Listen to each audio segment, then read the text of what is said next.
ఇక్కడ మీ మీడియా మిత్రులు పిలిచారు ఎలక్షన్ ఎలాగుందని నేను క్యాండిడేట్ని ఇక్కడ 235 బూత్ లో మా ఫాదరు, నా బ్రదరు, నా సిస్టరు, 22 మంది ఫ్యామిలీ మెంబర్ రిలేటివ్స్ ఓట్లు వేశారు. 4 ఓట్లు వచ్చాయి అక్కడ మురళీనగర్ లో. అర్థమైందా రాజ్యం ఎలాగుందో?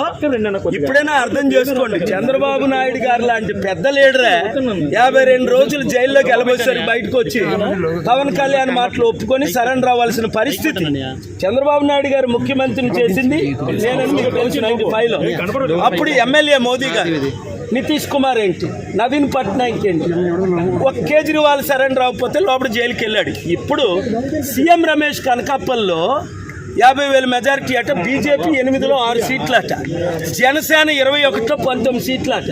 ఇంకెందుకు ఎలక్షన్? ఇప్పుడే నేను కలెక్టర్ గారితో సంతకం తీసుకొని వచ్చాను. ఆయన పెట్టనంటే గొడవ పెట్టుకొని మీరు ఎక్నాలజ్మెంట్ తీసుకోండి అని, ఇదిగోండి సంతకం. ఏమని డిమాండ్ చేశాను? కోర్టు ఆర్డర్ ఉంది 23-30ని. ఏమని? మీరు సీసీటీవీ లింక్ లాస్ట్ టైం ఎందుకు ఇచ్చారు క్యాండిడేట్లకి, ఇప్పుడు ఎందుకు ఇవ్వలేదు? ఇప్పుడు అర్థమైంది ఎందుకు ఇవ్వలేదు. సీసీటీవీ కెమెరాలు వెనకన ఎందుకు పెట్టలేదు, చుట్టూ ఎందుకు పెట్టలేదు?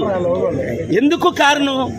నాకు పడిన లక్షల ఓట్లు పోని యూత్ నిరుద్యోగులు 2 లక్షలు, క్రిస్టియన్స్ 2 లక్షలు, 3.5 లక్షల్లో బడుగు బలహీన వర్గాలు 2 లక్షలు ఏమయ్యాయి అంటే, పోనీ నా ఫాదరు, నా సిస్టరు, నా బ్రదర్లా, నా ఫ్యామిలీ మెంబర్స్ 235 బూత్లో వేసిన ఓట్లు. ఆ రోజు నన్ను పోలీస్ శ్రీకాంత్ 15 నిమిషాలు హెరాస్ చేసి ఆపారు సిఐ పోలీసు. ఇంత దరిద్రం ఎలక్షన్స్ ఇంకనవసరం. చైనా లాగే, రష్యా లాగే మోదీ గారు టోటల్గా ఆయనే లైఫ్ లాంగ్ డిక్లేర్ చేసుకోవడం బెటర్. ప్రైమ్ మినిస్టర్గా, ప్రెసిడెంట్గా ఇంక ఎలక్షన్స్ అని పాటించని అవసరం లేదు. ఆర్ఓ గారు సంతకం పెట్టారు, గాజువాక ఆర్ఓ గారు సంతకం పెట్టారు. నేనేం కోరాను? బూత్లో ఒక్కొక్క దగ్గర ఓటే పడలేదు నాకు. అది కూడా గాజువాక స్టీల్ ప్లాంట్ అమ్మకాన్ని ఆపారు. 2,34,000 మేము లీడ్లో ఉన్నామని ఈవెన్ ఆఫీసర్స్ కూడా చెప్పారు. అక్కడ 1, 2, 3, 8 ప్లేసుల్లో 0. ఆ కాంగ్రెస్ క్యాండిడేట్ ఆశ్చర్యపోతున్నాడు, సార్ మీకేంటి ఎలాగోట్లు వస్తున్నాయని. ఎందుకంటే మీరే లీడ్లో ఉన్నారు, మీకు భరత్కే ఫైటు, టీడీపీకి వైసీపీ పక్కన పెట్టింది అని. అలాంటిది ఇంక ఎలక్షన్స్ ఎందుకు? అందుకనే బాయ్కట్ చేసాం, బయటకు వచ్చాం, కౌంటింగ్ ఆపమన్నాను, పోలింగ్ రీపోలింగ్ పెట్టమన్నాను. Honourable high court already case pending ఉంది, June 6 హియరింగ్. అక్కడ నేను ఫ్యాక్ట్స్ ప్రజెంట్ చేస్తాను. వెబ్ లింక్ ఎందుకు ఇవ్వలేదు? మాకు తెలిసిపోద్దని. మొత్తం ఈవీఎంస్ రిప్లేస్ అయ్యాయి, చైనా రష్యన్ చిప్ ఉందని. ఇక్కడ పెద్ద క్యాండిడేట్ ఎవరైతే లీడ్లో ఉన్నారో ఆయన నెంబర్ 2 చెప్పారు, పేరు చెప్పను. కానీ ఇప్పుడు ఇంకెందుకు ఎలక్షన్స్?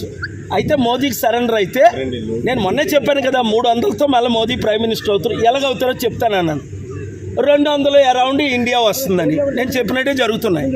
ఇక్కడ కూటమికి మాత్రం ఇంత ఘోరంగా ఓట్లు ఏం చేసుకుంటారు, ఈవీఎం రిప్లేస్ చేస్తారని ఊహించలేదు. మునుగోడులాగా మాకు ఇక్కడ ఓట్లు. నేను పుట్టినూరు, పెరుగునూరు, 1000 కోట్లు దానం చేసిన నేను. ఇంత అవినీతి ఎలక్షన్ అని రుజువులతో నేను పెట్టాను కోర్టులో. కొన్ని బూతుల్లో 1 ఓటు రాలా, అది ప్రాబ్లం. 22 మంది మా ఫ్యామిలీ మెంబర్ ఓట్లు వేస్తే అవి కనబట్టలేదు. మురళీనగర్ అది చూసారా రౌండ్లో. ఎవడైనా నమ్ముతాడు ఇది? మణిపూర్ ఘటన 3.5 లక్షల కోట్లు క్రిస్టియన్ ముస్లిం ఓటేశారు. టీడీపీ బీజేపీతో కలిసినందుకు ఎవరు వేయరు, అది మీకు తెలుసు. మరి ఎవరికి వేశారు? మళ్ళా రీపోలింగ్ పెట్టాలి. పవన్ కళ్యాణ్ ఎందుకు సరెండర్ అయిపోయాడు? ఆయనకు కూడా ఓట్లు పడవనే. అంతవరకు ఎందుకు? చిరంజీవి 2009లో ఒంటరిగా నిలబడ్డాడు, 18% వచ్చింది. రెండోసారి నిలబడ్డాడు కాంగ్రెస్తో, 0.5% వచ్చింది. నాకు ఇప్పుడు 1% ఇస్తున్నారు.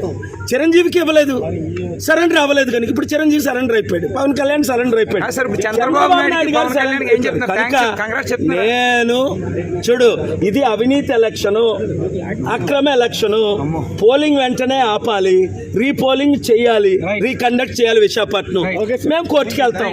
కోర్టులో న్యాయం జరుగుతుందని ఇప్పటి వరకు జరుగుతుంది, న్యాయం జరుగుతుందని ఆశిస్తున్నాను. Thank you.